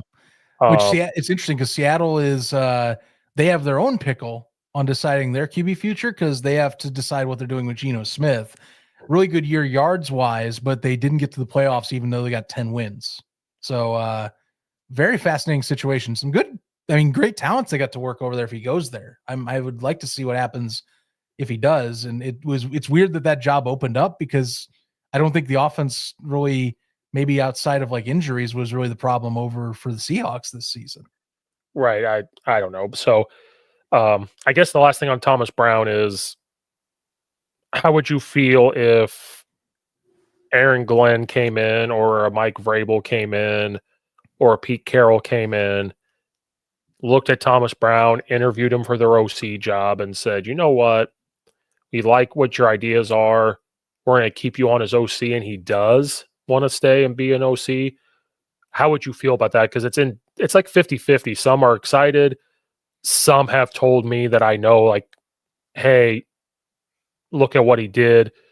He was part of the problem. You kind of have to clean house with the staff. And it's like 50-50 with people. I'm going to lean towards favorable only because it felt like the players and especially the offensive players respected him and that they had a good mutual understanding of what they wanted to do. We've heard all about Shane Waldron and how he was apparently not at all the guy that could energize or get players to respond to him. So, which is a shame because, again, we talk about a guy that I personally thought did pretty well with Geno Smith. And he just didn't show up enough or did not get these guys to do what he needed enough. I'm going to say I'm for Thomas Brown. If for some reason another candidate were to be available or someone that maybe they want to like come and, take a crack at the job and is like, just like go from regime, we'll talk. But I think that's not I would not be mad, quite frankly. It's all, to me, the Bears' problems still stem more from who is managing and getting that roster to respond to situations and doing good in situational football, which is why I wouldn't be mad if, like, say you picked up an Aaron Glenn and you got the steady coaching candidate guy, and then you get a Thomas Brown to say, hey, you know what, Thomas, I like what you did. You do your stuff. I'm going to focus on me being a good head coach.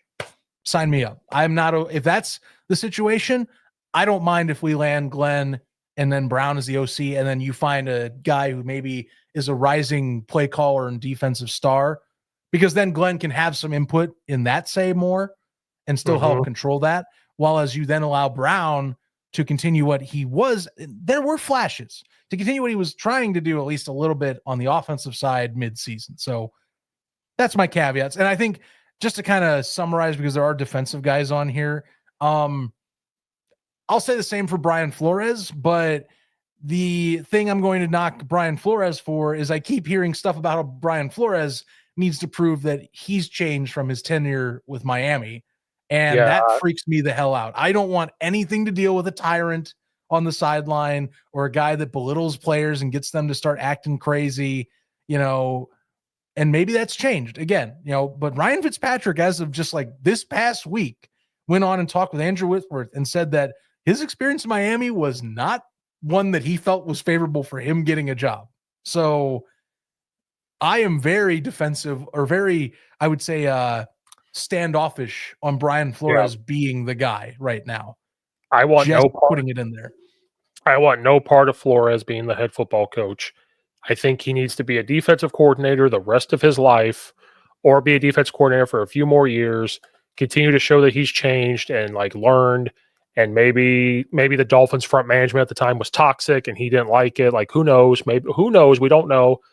I want no part of it. I think with these other candidates you have out there, you just no. Now, if he was the Bears DC, a little different, but we can he's we not can gonna, talk, but I think he's not going for that. He can stay in Minnesota easily and keep doing right a now. good job there. If he was the DC at another team outside of the NFC North, there would be a possibility of whoever came in to bring him in. But I just don't see him being the DC at the Vikings and going to be the DC at the Bears, especially with the success they've had. He would just stay. I want no part of Brian Flores. Interview him, cool. Ryan Poles has a relationship with him, cool. Interview him. I want no part of that. That's not what the Bears need right now. They need somebody that's going to come in and like fix the problems. Yes. And maybe at the beginning he would fix those problems, but is he going to create other problems? We don't need, hey, you're going to fix some of our problems, but are you going to create other problems? I And we just don't need that. I don't know if I want to roll the dice on seeing if someone has learned from their mistakes or not.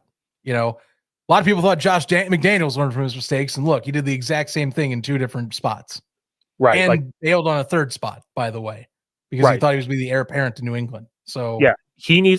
McDaniels needs to be an OC the rest of his career. Flores to me needs to be a DC the rest of his career. And I want and no you know part. what? That's a name I'd watch out for the offensive coordinator positions. Remember, he was just let go a little while ago. He's probably taking a break.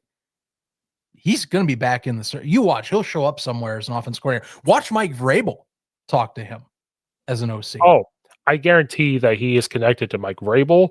Like already, not only that, the Kraft family already like McDaniels. Like that just seems like a slam dunk right there if he comes back as a coordinator.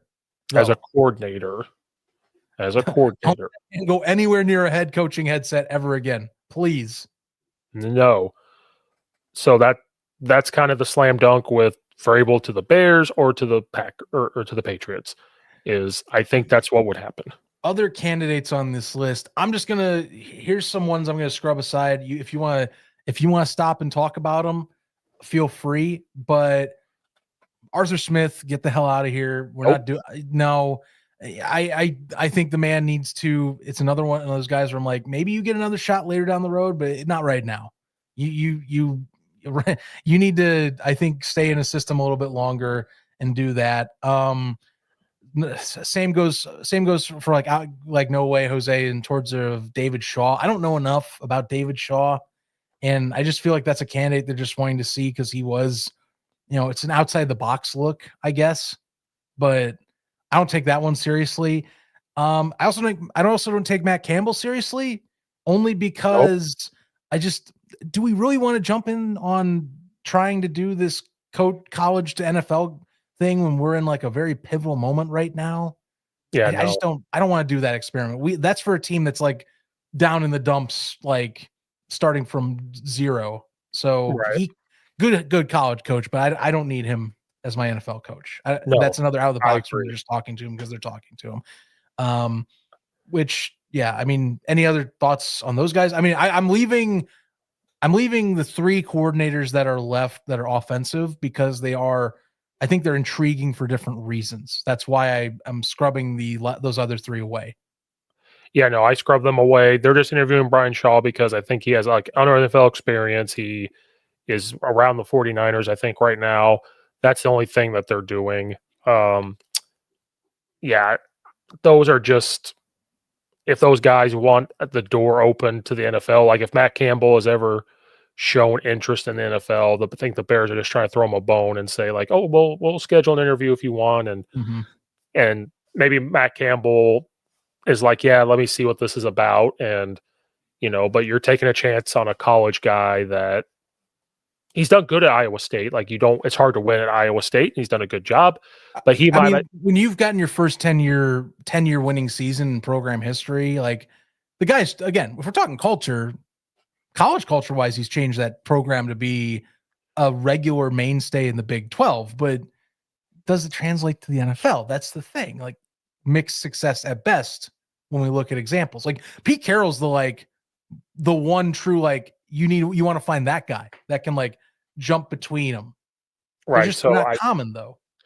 Right. So I think again, they're just kind of interviewing everybody, see what they bring to the table. And I think they're interviewing these people in case Ben Johnson and then they can't land them or something happens. So they're just kind of keeping an open mind. cool. So yeah, no, those guys, they're not on my top list of who they need to bring in to change. Brian Shaw, they are interested in because of Stanford ties from certain NFL ties, and he would just You be a mean head David Shaw, right? or Just double David Shaw. checking. Yeah. David Shaw. Just he would be just a head coach, and would he be the CEO type? That's why they're looking at him, I think. And who knows? Like I said, who knows what ties Kevin Warren has with people and stuff like that. So yeah, no, they're not. So here's the final three. One of these to me, I think is a dark horse because I want to hear what he has to say. Is Todd Monken. I think Todd Monken, I think, is one that I want to know how the interview goes. I think that he's been a breath of fresh air over in Baltimore with how he's run things. I don't think that's a bad candidate to talk to. I am surrounded by Monken family, and I have been for a while. There's Monken families in Charleston, Illinois. No way. Are you serious? Yes. That's wild. Okay. The Monken family is deep. There's some in Charleston, Illinois, who I knew for a while. There's some up here a lot in the suburbs. They also come out of Bloomington, Illinois. That's where Coach Monken from Army is from, is like around that area. I can't remember if it's Todd Monken's brother or something is a coach up here. So there's ties. He's a coach at a high school here. He is from Wheaton, Illinois, which is up here in the suburbs. So that's where, like I said, they are all over the state of Illinois, just all over. Yeah. They are a very good football mind. They are a tight football family. I can only imagine what those Thanksgivings are like with all the Monkens. My thing here is, this is nothing against the Monkens at all. He was a college guy for a very long time. Had a lot of success wherever he's gone. The offense does well. His first NFL stint was in 2016 to 2018 with Tampa Bay, calling plays, and then he did a small stint with Cleveland. Then he went to Georgia and did a lot of good things there. Now he's done a lot of good things with Baltimore. He is a dark horse because of his offense. He's a very adaptable. So his offense is considered pro style. And what I mean by that is it adapts to whatever he has. So if you watched at Georgia, there was times they get under center and do things, but he wasn't afraid to go to spread and do some things. With the Baltimore Ravens, he's not afraid to do option stuff. He's not afraid to do this. He's not like, he is very adaptable. He's very smart. He would be that type of person that could come in and create a culture. Is he going to call plays? It's not a bad interview. I'm not saying that that's one of your top guys that you bring in, but if he interviews very well from his experiences, from his ties, and who he knows and what he's learned, it's not a bad interview.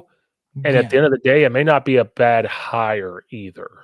I just want to hear from him only, again, for the sake of, he's come in and I done, I think, a pretty respectable job of getting that offense to be flexible, like you're saying. So, he's been in the game a long time. I don't know if he is my number one choice, but I definitely want to hear him. I will say, to balance the metronome on my scale, though, I am going back and I am looking and double checking my history. So it's not to be like recency bias rules all, but before he went to Georgia,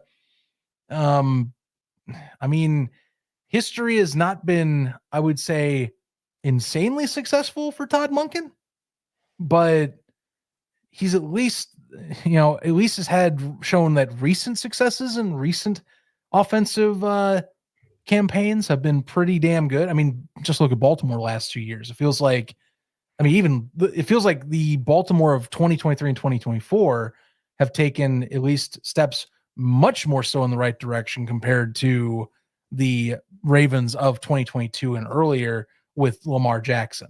Yes. And I think that's why they're talking to him, is I think his development as a passer has a lot of people paying attention, as well as the fact that he's great at mixing the run and passing elements without leaning into one in particular in balance. So right. I'll also be kind to him. His only year in Cleveland was during the Freddie Kitchens tenure, which was a disaster entirely. You can blame part of that on him if you want. Kitchens gets most of that blame personally, but it's been a mixed bag, to say the least. Like his Tampa Bay tenure was when he was under I believe not Lovie Smith. Oh no, it was Dirk Coder before Arians came in. Mm-hmm. And that was, again, mixed bag tenure. You had Jameis Winston in the back end. Winston was putting insane passing numbers up in a few of those seasons, but they weren't finishing things off. Yes. So, I guess you argue his recency, his college, getting some college knowledge, coming back to the pros and being successful. Like, not my top guy, but I want to hear him out. I think he's a guy that's shown that maybe he deserves to get a few interviews, and I want to hear what he's got to say. Yeah, his brother is a coach up here at the high school. I wanted to make sure I had the family right. I knew they were related. It's his brother. I've talked to his brother.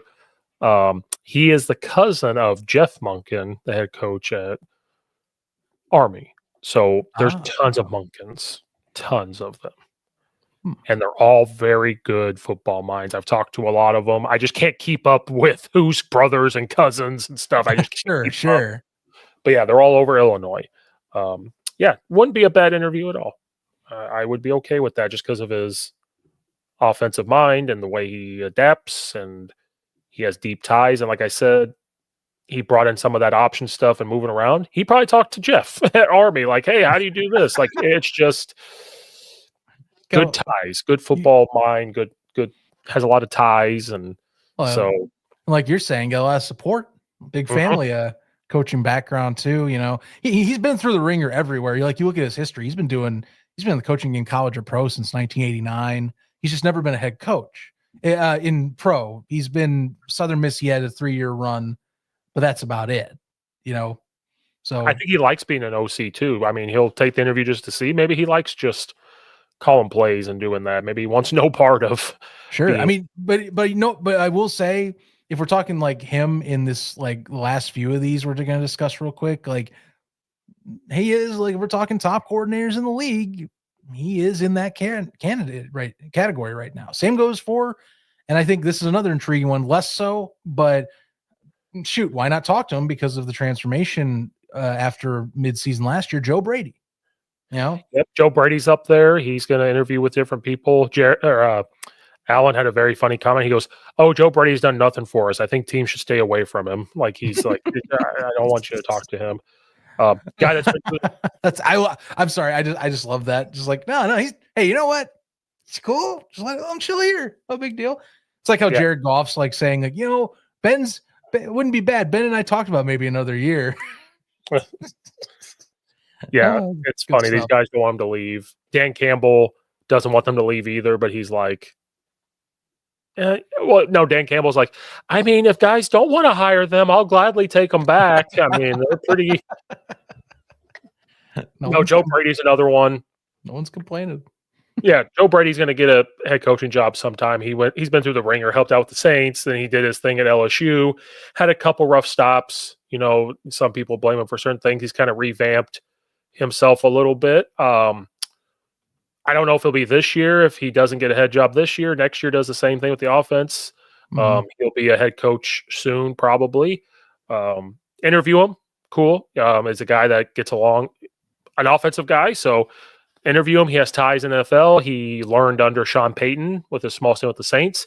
So that's where it kind of comes from. He's a pro-style passing attack. He brought that to LSU for Joe Burrow, and it worked very well. So it would work well. Again, kind of like a Todd Monken, where, hey, you're really good on offense, you're really good at this. It's being a head coach, but interview him. Yeah, he's on people's lists to interview. Yeah. I mean, why not? Like, I think Brady, interesting how his coaching journey's been, like, last 5 or so years. Feels like he's been given the label as a victim of circumstance at a lot of his stops. And now that he's been able to get into a place where, like, he can have a stable organization with its head on its shoulders, he's done well. And keep in mind, like, I think why he's getting brought up, Buffalo was in a bad spot midway through 2023 with their offense. Mhm. Like they brought Joe in to stabilize things. And, again, he worked very well. And something he does well, again, I think it's why Monken's brought in as well. They are really good at balancing both aspects of what makes a great offense. They don't mind running the ball on you. They don't mind running it down your throat and being a bully, but they know that a key and very high explosive passing attack is what the NFL needs if you're going to win championships. Mhm. Both of those two candidates show that balance is key in modern NFL. But we need to have the passing attack marked down first, but you also don't mind playing bully ball when you have to. So again, Right. dark horse candidates. I'm curious to see how it comes out. I agree with you though. I think more so even I think Joe Brady, just because I think Reese just maybe more getting his due finally. I Mhm. think he's more of a candidate that people are going to look at. Maybe not this year, but like in the coming next few years, he'll get that shot too. Right. Without a doubt. And then finally, I don't know if I saved the best for last, but like I've read up stuff on Cliff Kingsbury. It seems like he's very meh about the coaching cycle. Like it's like, yeah, I'm going to get these calls, but I'm still getting paid by the Cardinals. Like it almost feels like he's going to do this to just have his name getting back out there, but I don't think he's going anywhere. I think he'll be a Commander next year personally. Yeah, he's interested in being a head coach again, but I think he's that person that's like kind of like a Ben Johnson where it needs to be the right situation. The Yeah. Bears are probably the right situation, to be honest with you, because of his relationship with Caleb Williams and his offense. But like you said, he'll listen. He'll probably interview. But is he also kind of like, I have a good thing. Let's see if I can do it again next year, and we do something. Mm-hmm. And he's probably thinking, and in his mind too, he's probably thinking, I have a young quarterback here. We're still missing some pieces. Like you said, the cap space they have. The defense is playing well. The head coach under Dan Quinn. Can they get some pieces in? Does he have something good here? Just be an OC and do that. He'll interview. He'll take some calls. He's a dark horse. His name's kind of was hot, then it kind of came back down a little bit. Some people, Bears fandom really don't want. They do want it. It's kind of 50-50 again, where it's like some want him because of the offense and his relationship with Caleb Williams.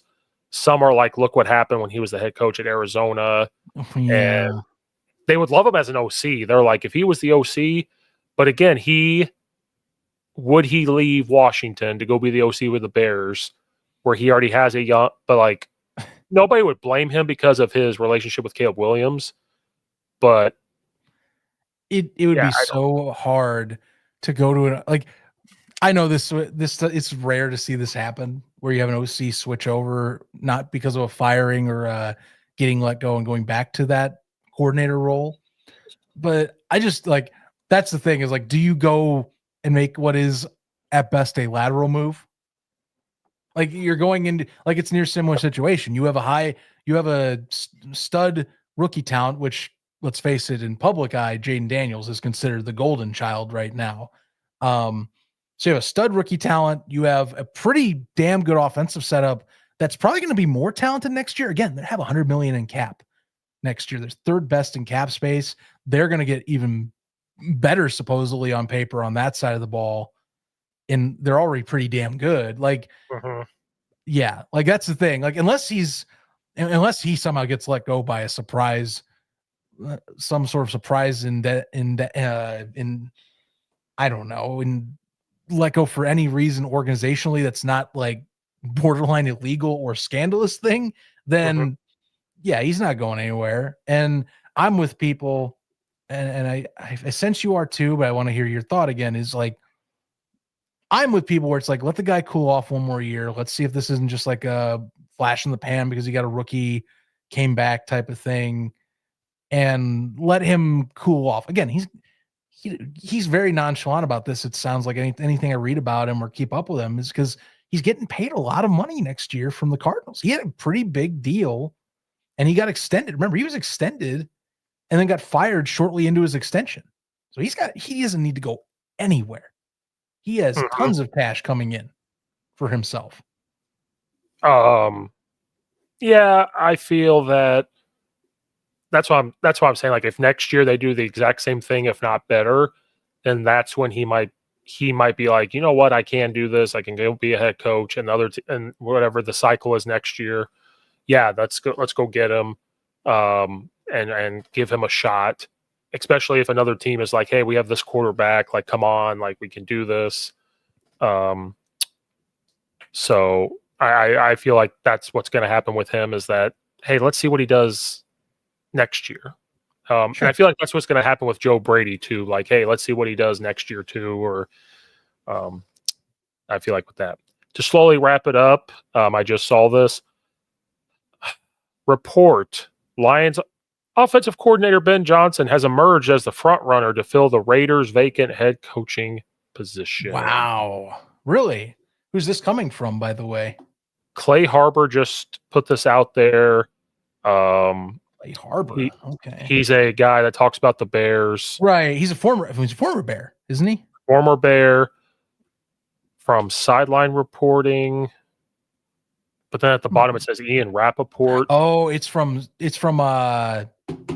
what the hell is this? It's not, I forget the app. I used to use this app. They're owned by Barstool, but they also do reports. It's from Ian Rappaport. That the reports from Ian Rappaport, apparently. Yeah, Ben Johnson interviewed with the Raiders yesterday afternoon. He has the Bears and Jaguars today. You know what that makes me think? Honest first reaction to that, by the way. I think the GM role is a massive problem there. Again, Ben Johnson, it has been talked about that he wants to have some say and control in this. The Raiders have no one in that position right now. Just think about that.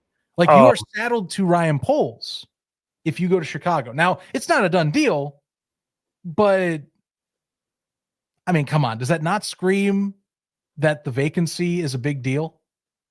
Yes. As the Raiders head coaching search kicks into gear, one name to watch, Lions OC Ben Johnson. The organization is said to be enamored with him, and Tom Brady's personal touch has helped. That also is a big part of this combo too. I did, because he's been at the front runner. But like, again, if that is the case, that sucks. I mean, again, there are Vrabel is still out there, but that's going to make it harder if that's the case. And again, it's not done, but this was a worry I have, and you and I have had, is you retain a GM who is trying to save his job. Does that really open the conversation to coaches getting a fresh start? But remember, the Bears said that there's no time. Remember, they said this. Oh, I don't think there's a correlation with the GM and head coach. That's what it screams to me. If that report is true, which it's Rappaport, like, let's be fair, it's one of the top two guys that report these things and have the inside knowledge. I mean, unless this Raiders interview just completely bombs when he goes and does it, like, I'm bracing for impact that he's not going to be the Bears head coach, which will suck, I think, because to me, that's an indictment on the general manager position and what the Bears have decided to do at a position that I think didn't deserve to have that shot this offseason. Mm-hmm. So that's not good, but he is interviewing with the Bears today, so we'll see. Yeah, I mean, again, he's still got to do the interview with the Raiders, but the fact that, here's the thing that bugs me with this too, by the way. He did the interview at Chicago, and that report's coming out as he's done that interview. Mm-hmm. Which either that means that he got out of the interview, was not impressed, or they've already been talking with him, and this was a formality. Like, think about that for a second. But think about it. Like, there's reasons why these insiders get certain things we've learned. Like, yes, people talk in their ear. They tell them to strategically put things out, My 2 cents on this is, though, that the reason why Ben Johnson is curious for this job is the Raiders have money and will spend it. They have Tom Brady, who has influence. and he can probably handpick a general manager, and Tom Brady will probably be for that. Mm-hmm. But I think another thing Ben Johnson is going to look at is, okay, Raiders, yeah, you have all this, but like quarterback, players, stuff like that, that's going to be the next step. So Ben Johnson would have to weigh his options and say, whatever team he interviews with, he'll interview with the Jaguars and stuff like that. He's going to look at it and he's going to have to weigh his options. Like, do I stay in Detroit with what I have here and just be happy? Like I have this going on. Oh man. Do I go to the Bears and try to trust that the guys up top are going to let me and us work together and rebuild this? Do I go with the Raiders and take my lumps for 2 years as my general manager rebuilds this and does this and I make some money? But he's not a guy that seems like motivated by money. Yes, if he goes be a head coach, he's going to want to be paid for that, for his worth. But I don't think he's motivated by money. That's why he hasn't left yet. So Yeah, it's interesting. Well, I think to go to that point, to finish this up with this, I'm glad you brought this up before he left, because I think that's a big deal that's being reported like that right now. Again, happening to be after they do, it looks like, the interview with the front office of Chicago. Johnson, I agree. It's not about the money for Ben. He has been very adamant. It's about the fit and what he feels like is the place that gives him the best possible place to go and do what he wants to do as his vision. Now, again, some of us have discussed in the NFL side, like, that maybe that comes off as arrogant. Maybe it does. You're pumping your chest out. Hey, I've been running one of the best offenses in the league now for several years. I'm on the Detroit staff, which is like, and you see it on the ratings, Detroit's one of the media darlings in the NFL right now. It doesn't matter who the hell they're playing against on TV. So, like, you could say that. But on the flip, do you not, when you're a golden boy candidate, like one of the top ones that everyone's talking about, do you not get that choice? And I think that's what he's doing, is like, hey, I don't need this. I could go back and have a great freaking time in Detroit. Like, I don't need to be here. Show me why you want me here and why I should be here. Right. And I think, if the Raiders, with that cap space and the freedom, and I'm wondering if Tom Brady, again, Mark Davis is kind of a crazy owner, so whatever. But I'm wondering if Tom Brady's influence, coupled with, again, there's no GM, you are not saddled to some guy that might be out the door in a season. Like, again, Ryan Poles, most of us all think should have been fired by now. And there's a very high chance, if they aren't good next year, he's gone, and we're doing the same cycle for a third time in a row. So, it just makes you wonder, hey, maybe cleaning slate would have been the better option if this is what happens. If it doesn't, whatever. This conversation doesn't matter. But I hate reading that, because it makes me think the Bears fell into their own trap again. Yep. Doing the same thing again. So we'll see. Yep. My very last topic is, then I got to get off. You've been running for a while. The Bengals are in talks with Matt Eberflus for defense coordinator position. Whatever. Have fun, Matt. It's just like how Matt Nagy, where it's like, Matt Nagy's interviewing. Good luck, Matt Nagy. Have a good time. There's a buddy of mine, and I'm not kidding you. There's a good buddy / colleague of mine that is a Jets media guy. Like, he's in that market. He is thrilled they're talking to Matt Nagy. And I'm like, you know what? Have fun, because I went through that. You and I went through that experience. You have fun with that. Yeah, good luck. Have fun with that. Good luck. Good fucking luck. I only bring it up, and literally in 45 seconds, we're going to hop off. Good for Matt Eberflus to get a defense coordinator job. We said that from the beginning. He'd be a great defense coordinator, but the Bengals do play the Bears next year. So kind of a tough schedule next year, by the way. We could do a whole episode. We'll talk later, but tough schedule next year, actually, for the opponents. Tough schedule next year, and so good for Matt Eberflus to go get a defense coordinator job. Most likely, he hasn't gotten it yet. He's just in talks. I'm sure he'll get it. I'm sure it will work out. And then when the Bengals play the Bears, it would be a hot game, because we're going to be like, we got to take it to Matt Eberflus because Matt Eberflus will say, shouldn't have fucking fired me. But yeah. all right.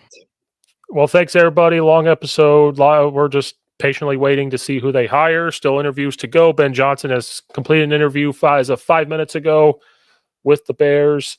They have a couple more interviews lined up. We will see what happens. So thanks, everybody. We'll see you guys next time.